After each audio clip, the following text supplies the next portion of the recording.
Deportes en Radio Libertad. Muy buenos días y bienvenidos a Deportes en Libertad.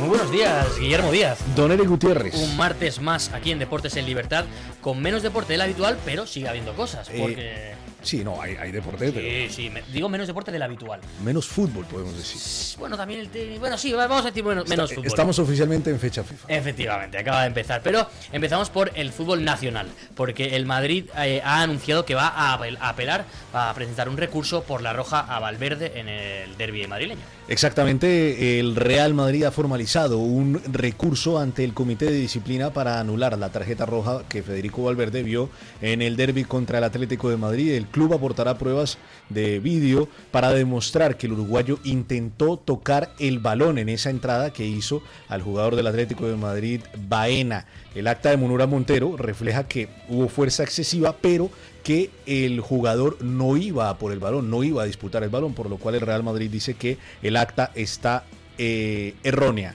por así decirlo. Pese al recurso del Real Madrid, el CTA ya tiene previsto que va a respaldar la decisión del árbitro Munura Montero y también del VAR, y que va a analizar esa jugada en el programa que tienen denominado tiempo de revisión, y van a explicar el por qué se terminó llegando a esa decisión de expulsar al jugador del Real Madrid.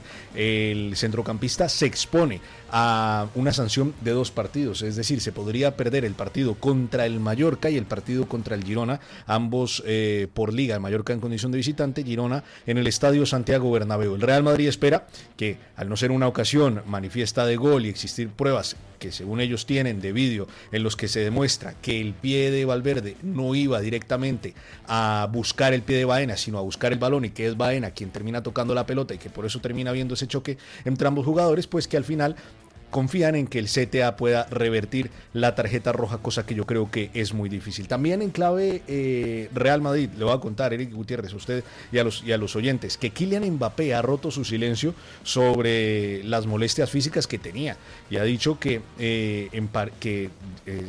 estando en París, ha dicho que se siente al 100% recuperado de su rodilla. El delantero afirmó que por fin tiene un diagnóstico correcto tras meses de incertidumbre y especulaciones, lo que le permitirá rendir al máximo en este tramo final de la temporada y también en el Mundial. Esto ha dicho sobre los rumores que han estado circulando de que Mbappé a lo mejor en estos días ha estado guardando un poco de quietud para guardarse de cara al Mundial que se juega este año.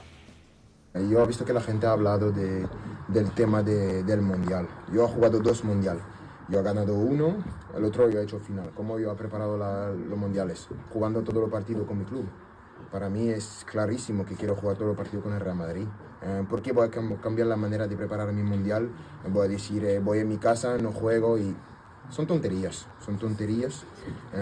Yo he preparado mis 2 últimos mundiales de la mejor manera, que es jugar, meter goles, ganar títulos y pelear hasta el último minuto con mi club, y lo voy a hacer este año también para llegar bien al mundial y espero ganar el mundial también. Al parecer se siente más tranquilo con el diagnóstico que recibió en París cuando viajó a hacerse esas pruebas. Pero bueno, seguimos hablando de la Liga, porque el Sevilla destituye a Matías Almeida. Efectivamente, Matías Almeida ha sido destituido después de esa última derrota 0-2 contra el Sevilla. Hay que decir que ha dirigido 32 partidos, 8 victorias, 7 empates y 14 derrotas en la Liga, con 2 victorias y la eliminación en 16avos de la Copa del Rey frente al Alavés.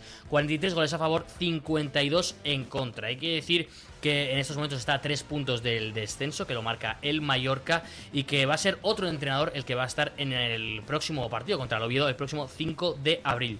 265 días ha durado Matías Almeida en el Sevilla. Recordemos que en los últimos 4 años son 8 los entrenadores que han estado en el Sevilla: Lopetegui, Sampaoli, Mendilibar, Diego Alonso, Quique Sánchez Flores, García Pimienta, Joaquín Caparrós y Matías Almeida. Va a haber un noveno, que por cierto ya se sabe quién va a ser, o por lo menos no es oficial, pero es prácticamente oficial. Va a ser Luis García Plaza, el exentrenador del Alavés, el que va a tomar los mandos del Sevilla, por lo menos de cara al final de temporada, y parece que una temporada más. Luis García Plaza, que estaba sonando para todos los equipos que se quedaban sin entrenador, que destituyeran a su entrenador, sonaba Luis García Plaza. Pues aquí en este caso sí que lo ha conseguido, ¿no? Es que es increíble, salen supuestamente algunos equipos por malos y los llevan a otros equipos por buenos. Efectivamente. Oye, igual era el contexto. Dicho esto del Sevilla, veremos qué puede hacer en ese próximo partido contra el Oviedo. Partido relativamente sencillo, con contra el último clasificado de la Liga, para que entre García Plaza con una victoria. Veremos si lo consigue. Vamos ahora al Atlético de Madrid, porque hay noticias de Nico González, de Llorente y de Griezmann. Hay un par de novelas en el Atlético de Madrid muy interesantes. Una de ellas, la de Nico González, la adelantaba ayer la cadena Serie, es que el Atlético de Madrid firmó en el mercado de traspasos de este verano a Nico González, jugador argentino que viene del fútbol italiano, por un préstamo con opción obligatoria de compra. ¿Cómo se activa esa opción obligatoria de compra? Por 32 millones. Si Nico González en 21 partidos de liga disputa más de 45 minutos. En este momento lleva 14 partidos disputando más de 45 minutos. Es decir, todavía le quedan 7 partidos en los que puede manejar, digamos, ese margen. Quedan 9 partidos de liga. Entonces ya le han advertido al Cholo Simeone que cuidado con Nico González, porque el Atlético de Madrid es cierto que está interesado en comprarlo este verano, pero a lo mejor buscaría un precio menor a los 32 millones que se pide desde el fútbol italiano por el delantero. Delantero, mediocampista delantero, por el atacante, sí, el extremo argentino, que la verdad que ha tenido una temporada correcta bajo los mandos del Cholo Simeone. La otra novela es la de Antoine Griezmann, quien ha hecho un viaje relámpago a la Florida tras el derbi madrileño para finiquitar todos los detalles de su vinculación al Orlando City de la MLS. Al parecer, pues Griezmann va a terminar la temporada con el Atlético de Madrid, va a finalizar, la Copa del Rey, va a jugar la final de la Copa del Rey, va a jugar lo que quede de la Champions, también de la Liga, y se irá en este verano, se despedirá del Atlético de Madrid, uno de los mejores jugadores, yo creo, en la historia de este equipo y también en la historia de nuestra Liga. Y sobre Llorente, bueno, sigo hablando de lo que fue esa entrada de Dani Carvajal, que ojo, Dani Carvajal compite con Llorente por el puesto de lateral derecho de la selección española. Bueno, sigue hablando de la entrada de Dani Carvajal prácticamente como si le hubiera pasado un autobús por encima en el área del Real Madrid. Y seguimos hablando de más cosas, porque la selección española ya está concentrada, Eric. Efectivamente, ya está concentrada en las Rozas de cara a esos partidos contra Serbia en Villarreal y contra Egipto en el campo del Español. Hay que decir que el grupo afrontará hoy su primer entrenamiento con varias novedades. Ya sabemos que Joan García pues está por primera vez, Barrenechea, varios jugadores que están por primera vez y que podrían debutar en estos partidos, y que va a hacer sesión matutina tanto hoy como mañana como el jueves. El propio jueves será por la tarde cuando viajen a Castellón, a Villarreal, para jugar ese partido contra Serbia. Hay que decir que hay varios internacionales, como hemos dicho, que podrían debutar: Joan García, Cristian Mosquera, Ander Barnechea, Víctor Muñoz, entre otros, y también uno que podía redebutar, Carlos Soler, que regresa al equipo 4 años después y que ha dicho esto en los micros de la Federación Española. Pues mucha ilusión de estar de vuelta aquí. En diciembre creo que hacen 4 años, o sea que el tiempo pasa muy rápido. Parece que fue ayer cuando estuve aquí y muy ilusionado y muy contento. Veremos si puede volver a jugar el jugador de la Real Sociedad. Ahora nos vamos al baloncesto, porque hoy vuelve la Euroliga. Vuelve la Euroliga y el Barcelona pues no puede fallar. La verdad que el Barcelona no puede fallar. Recibe hoy a las 8:30 de la tarde a la Anadolu Efes, dirigido por Pablo Lasso, ¿no? Ahí el Barcelona de Pascual pues tendrá que conseguir un buen resultado si quiere seguir compitiendo en esta Euroliga al más alto nivel. También tenemos duelo por el top 4 en el Roig Arena. El Valencia Basket se enfrentará contra el Olympiacos a las 8:30 también. El Valencia Basket, que busca mantener o recuperar las buenas sensaciones que ha venido dejando durante el torneo, sobre todo jugando en condición de local. El Real Madrid jugará contra el Hapoel Tel Aviv a puerta cerrada, como lo adelantábamos la semana pasada. El partido se disputará hoy en el Movistar Arena a las 9 de la noche. La clasificación está apretadísima en la Euroliga. O sea, cualquier cosa puede pasar en estas jornadas que quedan de esa fase regular. Y seguimos hablando de más noticias de deporte, porque hay tenis. Y Pablo Badosa ha mandado un comunicado, Eric. Efectivamente, después de esa dolorosa derrota de la semana pasada en segunda ronda del Miami Open contra Iva Jovic, pues Paula Badosa ha mandado un comunicado. Por cierto, esa derrota la deja fuera del top 100. En el comunicado que publicó en Instagram pues dice varias cosas, pero entre ellas hay algo que tengo claro: siempre lo intentaré con todas mis fuerzas, haré lo que haga falta. Sé que estoy lejos de mi mejor versión, pero también sé que esa versión sigue dentro de mí. Miedo, el puto miedo, qué jodido es, pone también en ese comunicado. Hay que decir que la catalana, ex número 2 del mundo, en estos momentos es puesto puesto 113 y tiene pocas semanas para poder acercarse a ese puesto 100, que evitaría jugar las primeras rondas del Roland Garros, el gran torneo para los españoles históricamente. Veremos si lo consigue en los próximos torneos que quedan, esta gira que empieza por la tierra batida. Por cierto, hoy juega el último representante español, Martín Landaluce, de 20 años, a las 4 contra Sebastián Corda, el verdugo de Alcaraz. Por cierto, veremos si el español consigue dar la venganza al número 1 del mundo, y mañana podemos hablar de una victoria del Andaluce que siga en este torneo de Miami. Ahora sí, ya cerramos las noticias con esto y nos vamos a hablar con nuestro querido Pedro Pablo Parrado en su sección A Balón Parrado. Buenos y deportivos días por la mañanita, amigos de Deportes en Libertad. Bueno, es una buena mañanita para darte una noticia. Una noticia que va a ilusionar, me imagino, a los madridistas, a los merengones. Voy a hablar de Zizou, de Zinedine Zidane, que le dio 3 Champions seguidas al equipo madridista. Prácticamente un hombre que no había tenido experiencia como entrenador. Para muchos no era un entrenador, era un motivador, era un gestor de egos. Bueno, la realidad es que le dio títulos al equipo madridista. Y bueno, la gran noticia para Francia es que después del Mundial será por fin lo que él deseaba. Era el claro objeto de deseo después de hace muchísimos años. Ser máximo responsable de la selección francesa. Y lo va a ser ya. Tiene ya un precontrato firmado con la selección francesa y de alguna manera, después del Mundial, recuerdo que Francia es una de las favoritas, con España y Argentina, para ganar el Mundial, será el máximo responsable del equipo galo. Hay buenos jugadores en Francia. Y Zidane yo creo que les va a sacar provecho. Es otra mentalidad muy distinta y muy diferente a lo que hemos visto estos años con Didier Deschamps. Yo creo que Zidane le va a dar más juego a la selección francesa. Y además, yo creo que ilusionará de nuevo a los franchutes de tener a un jugador de este nivel, de lo que fue Zizou para el fútbol francés, al frente de la selección francesa. Zidane vuelve a lo grande, vuelve por sus fueros. El monje del fútbol, Zinedine Zidane. Zidane, habrá Parrado de un entrenador del Madrid. Nosotros también vamos a hablar de, un exentrenador. Nosotros también vamos a hablar de un entrenador. En condiciones parecidas, En condiciones parecidas, es verdad. Ojo, es completamente cierto. Pero primero saludamos a Gonzalo Sánchez Arjona. ¿Qué tal, chicos? Voy a saludar solo a Guillo esta vez. Sí, yo ya no alargarme. No quiero saber nada. Empezamos hablando, Gonzalo, de la figura de Arbeloa, porque yo tenía una duda, lo he planteado esta mañana. Oye, vamos a hablar de esto ya que no hay partidos, ¿no?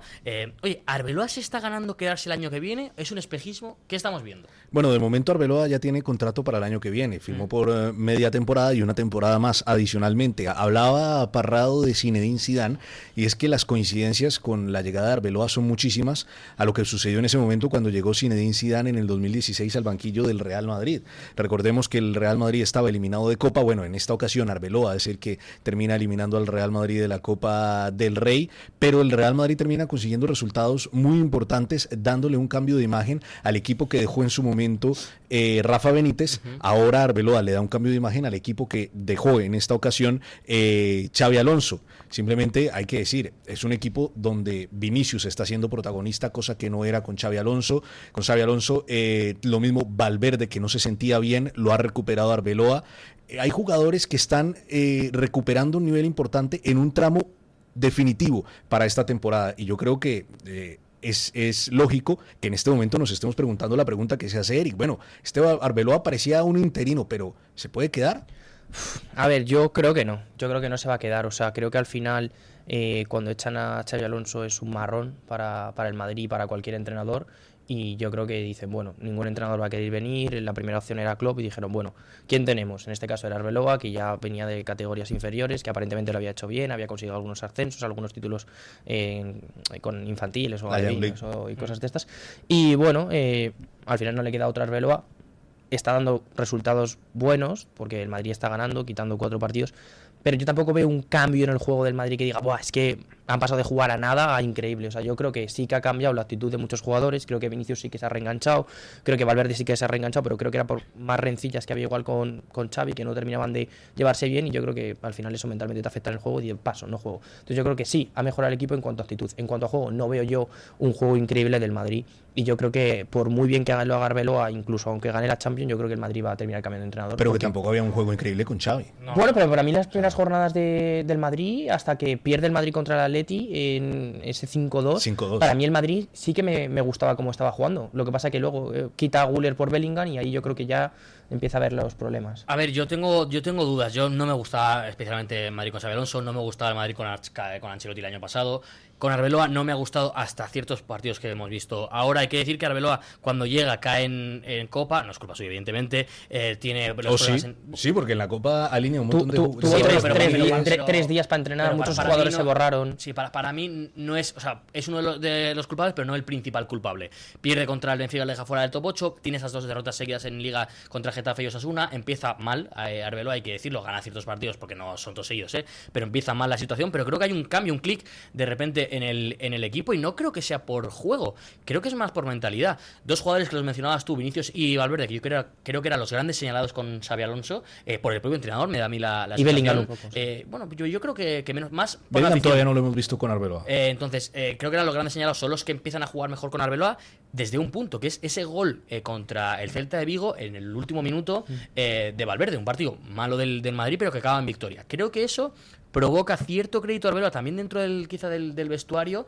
También ciertas lesiones que provocan que él pueda poner a quien quiere donde quiere, me da a mí la sensación. Thiago Villas más por el centro, Valverde más como, digamos, centrocampista extremo, llegando mucho, Vinicius más pegado a la banda, quita a Gonzalo, empieza a poner a Brahim que defiende más, y creo que eso está provocando que los jugadores vayan más con él y que el juego, teniendo en cuenta que se está enfrentando equipos que le intentan dominar más, excepto el partido del Atlético de Madrid, le está funcionando. Tengo ganas de ver si eso le funciona en otros contextos. Pero hasta ahora, si es eso lo que quiere hacer el Madrid, cuando llegue Mbappé y Bellingham, para mí la clave, sabe meterlos en el juego y en el equipo, puede tener crédito. Lo mencionábamos ayer aquí en la tertulia con Natalia, y es que de momento, contra equipos que juegan diferente, por ejemplo, el Benfica de Mourinho, con ideas diferentes, ¿no? El Benfica de Mourinho, el City de Pep Guardiola y el Atlético de Madrid del Cholo Simeone, pues Arbeloa ha sabido conseguir triunfos. Ojo, es que le ha ganado a Mourinho 2 partidos, a Guardiola 2 y a Simeone 1. Ya lo mencionábamos, los mejores entrenadores la lista de los mejores entrenadores del último siglo. Pero no solamente es eso, sino que el trabajo que está haciendo Arbeloa, yo creo que es un trabajo de confección de la plantilla desde dentro. Él mismo ha mencionado ese sofá gris en Valdebebas, donde ya en rueda de prensa afirmó que se sentó en su momento Brahim Díaz, acudió a la oficina de Arbeloa, se sentó y le dijo, bueno, ¿cuál es el papel que yo estoy desarrollando en el equipo? Y Arbeloa hemos visto que ha escuchado a sus jugadores y les ha dado la oportunidad. A Brahim le está dando una oportunidad, que teniendo la oportunidad de alinear a Kylian Mbappé como titular en el derbi contra el Atlético de Madrid, se decidió mantener a Brahim Díaz, que está siendo también pieza clave en estos buenos resultados que está consiguiendo el Real Madrid. Lo cierto es que para mí la etapa de Xabi Alonso estaba llena de ideas y de posibilidades de cómo podía llegar a jugar el Real Madrid, pero en ningún momento eso se llegó a plasmar en el terreno de juego. En cambio, con Arbeloa, más que un estilo de juego que él quiera implementar, él está implementando el manejo de sus jugadores que lo están llevando a conseguir resultados. Y al final eso es el Real Madrid. Tú tienes jugadores que son muy buenos y tú como entrenador del Real Madrid tienes que saber sacar provecho de las cualidades que tienen ellos, más que imponer tu idea. Siempre se ha visto que los entrenadores que han triunfado en el Madrid son mucho más gestores, por así decirlo, que buenos tácticamente. Al final los que han triunfado fue Zidane, que Zidane sí tendría sus tácticas, el Madrid jugaba bien, pero era más un gestor de vestuario. Con Ancelotti también se vio en la primera y en la segunda etapa, y aparentemente Del Bosque también. Del Bosque, sí, y incluso Mourinho, yo creo que es verdad que tenía su táctica de salir al contraataque muy marcada y tal, pero bueno, era un tío, un líder también, se imponía mucho. Mourinho imponía más su idea. Sí, la gente le respetaba. Entonces yo creo que al final eso en el Madrid funciona. Entonces es verdad que tú dices que Xabi Alonso, que tenía como las tácticas muy marcadas, que luego no se terminaron de ver. Yo tampoco veo las tácticas muy claras de Arbeloa. O sea, simplemente veo un juego mucho más directo que lo de Xabi Alonso. Creo que al Madrid le funciona bien ese juego directo, pero tampoco veo que el Madrid tenga una idea de juego claro. O sea, cuando los equipos se encierran mucho, el Madrid yo le veo muy plano, que genera muy poco. O sea, creo que contra equipos grandes, igual como un City o incluso un Bayern, igual el Madrid puede jugar un poco mejor, pero para equipos pequeñitos yo no le veo al Madrid resolviendo los partidos fáciles. Pero Arbeloa de todos modos no lo necesita, porque él no vende esa moto, ¿sí? Él vende la moto del resultado, otras, claro. No, te digo, él vende la moto del resultado. De hecho, ya lleva 5 partidos seguidos consecutivos ganando. Si yo fuera fan del Manchester City, el que se va a rapar ya estaría... Del United, perdón, el que se va a rapar ya estaría en este momento calvo. Pero él vende la moto de los resultados y al final los está consiguiendo. Y ojo, que lo mencionábamos ayer, cuando se cierran los equipos, vemos a Arbeloa que a lo mejor el Madrid hace un poquito más que antes. Mañana tendremos más tiempo para hablar de más deporte, de Arbeloa y de todo lo demás. Nos vemos mañana como todos los miércoles. Los esperamos. Deportes en Radio Libertad.